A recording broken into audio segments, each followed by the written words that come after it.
শাকিব খান আমরা শুনেছি যে পাকিস্তানের একজন অভিনেত্রীর সাথে শাকিব খান অভিনয় করবেন। আসসালামু আলাইকুম গাইস, কেমন আছেন সবাই? আশা করছি ভালো আছেন। আমি অনেক ভালো আছি। তো আজকে একটি বিষয় নিয়ে কথা বলবো, সেটা হচ্ছে আপনারা জানেন অনেকদিন ধরে কিন্তু শাকিব খানের কোনো সিনেমা কিন্তু প্রেক্ষাগৃহে নেই। লাস্ট যে তুফান সিনেমাটি, এর পরে কিন্তু আর কোনো সিনেমা এখনো রিলিজ হচ্ছে না। আবার নতুন একটি সিনেমা যেটা কিনা দরদ, সেই সিনেমাটি দেখার জন্য কিন্তু শাকিব ভক্তরা অধীর আগ্রহে আছে এবং বিভিন্ন সোশ্যাল মিডিয়াতে আমরা দেখছি তারা কিন্তু কথা বলতেছে বা এই মুভিটি কেন মুক্তি হচ্ছে না, কবে মুক্তি হবে, এটা নিয়ে অধীর আগ্রহে আছে।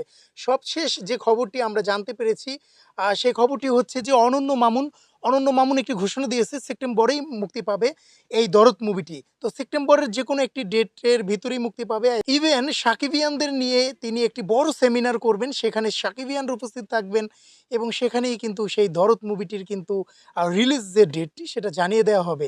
আর এর ভিতরে আপনারা জানেন অনন্য মামুন কিন্তু একটি বিতর্কের ভিতরে পড়ে গেছে। একজন অভিনয় শিল্পী, তার বিভিন্ন লেনদেন নিয়ে কিন্তু তিনি একটি বিতর্কে পড়েছেন। সেটা নিয়েও কিন্তু সোশ্যাল মিডিয়াতে কিন্তু কথা হচ্ছে। যে অভিযোগের যে বিষয়টি সেটা হচ্ছে তাকে অভিনয় করিয়ে কিন্তু তাকে কোনো পারিশ্রমিক দেওয়া হচ্ছে না। সেই অভিনয় শিল্পী এরকম দাবি করেছেন। বিভিন্ন চ্যানেলেও সেটা নিউজ হচ্ছে। আসলে অনন্য মামুন কেন সবসময় বিতর্কের ভিতরে পড়ে বা তাকে নিয়ে সবসময় আমরা দেখছি যে বিতর্ক একটার পর একটা লেগে। অনন্য মামুনের উচিত হবে যে সব কিছু ক্লিয়ার করে প্রপার ভাবে কাজ করা। অনন্য মামুনের একটি বিষয় ভালো লাগে না, অনন্য মামুন হচ্ছে কাজ করেন কম, চাপাবাজি করেন বেশি। ওনার এই চাপাবাজির কারণে কিন্তু শাকিব খানের ভক্ত বলেন বা সিনেমা প্রেমী বলেন, সবাই বিরক্ত। আমি নিজেও আসলে অনন্য মামুনের উপরে বিরক্ত। এই কারণেই বিরক্ত যে উনি এই দরদ মুভিটির মুক্তি দিবেন করে কিন্তু অনেকবারই কিন্তু ডেট চেঞ্জ করেছেন। তারপরেও কিন্তু এই মুভিটি কোনোভাবেই আসলে মুক্তি দেওয়ার কোনো আ প্রিপারেশন যে সেটাও নেওয়া হয়নি। সবশেষ যেটা জানলাম যে সেপ্টেম্বরের ভিতরেই এই মুভিটি মুক্তি দেওয়া হবে। ওকে ফাইন, তো সে জায়গা থেকে অনন্য মামুন সেপ্টেম্বরে মুক্তি দেবে। এই ডেটটি যাতে আবার নতুন করে না পিছায়।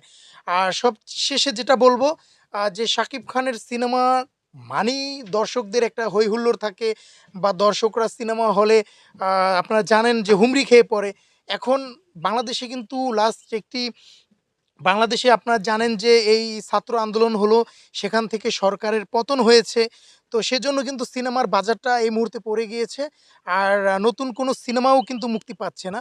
তো অনন্য মামুনের এই মুভিটি দরদ মুক্তি পাবে বা সিনেমার যারা ব্যবসা করেন, সিনেমার সংশ্লিষ্ট তারা কিন্তু চেষ্টা করছেন যে আ আসলে অনন্য মামুনের এই মুভিটি দিয়ে তারা ঘুরে দাঁড়াবেন। তো অনন্য মামুনের আ দরদ মুভিটির জন্য কিন্তু সবাই আসলে অধীর আগ্রহে আছে যে এই মুভিটি আসলে কবে মুক্তি পাবে।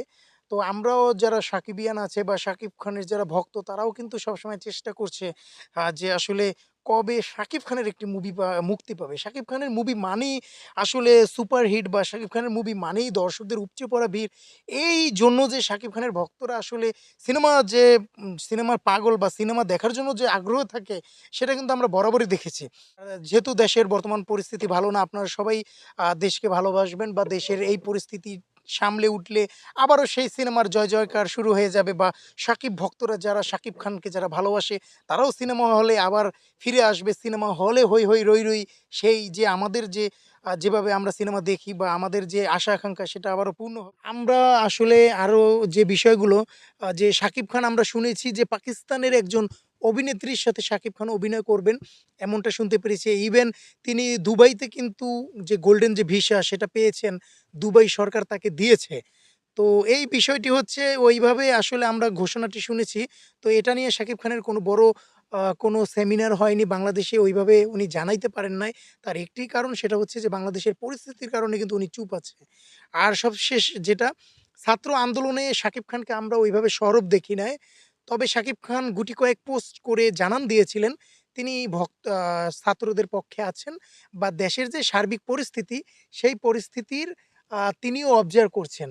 তো যাই হোক, উনি একজন বড় তারকা, হয়তোবা উনার জায়গা থেকে উনি চেষ্টা করেছেন নিজেকে সেফ রেখে সবার পাশে থাকার জন্য, সেটাই উনি চেষ্টা করেছেন।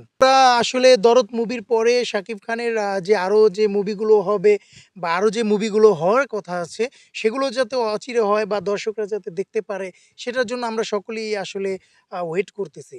তো দর্শক, আপনারা অবশ্যই একটু কমেন্ট করবেন এবং বেশি, বেশি শেয়ার করবেন। আর কমেন্ট করে অবশ্যই জানাবেন যে আসলে শাকিব খানের মুভি দেখার জন্য এই মুহূর্তে কে, কে পাগল আছেন? বা শাকিব খানের মুভি দেখার জন্য কে অধীর আগ্রহ নিয়ে বসে আছেন, অবশ্যই কমেন্ট করে জানাবেন। যারা আপনাদের কমেন্টের অপেক্ষায় থাকবো এবং আপনাদের প্রতিটি কমেন্টের রিপ্লাইও দেওয়া হবে। তো সবাই ভালো থাকবেন, সুস্থ থাকবেন। আমি অনেক বিদায় নিচ্ছি। আজ এ পর্যন্তই, দেখা হবে, কথা হবে অন্য কোনো দিন, অন্য কোনো বিষয় নিয়ে। সে পর্যন্ত অনেকের সাথেই থাকুন। খোদা হাফেজ।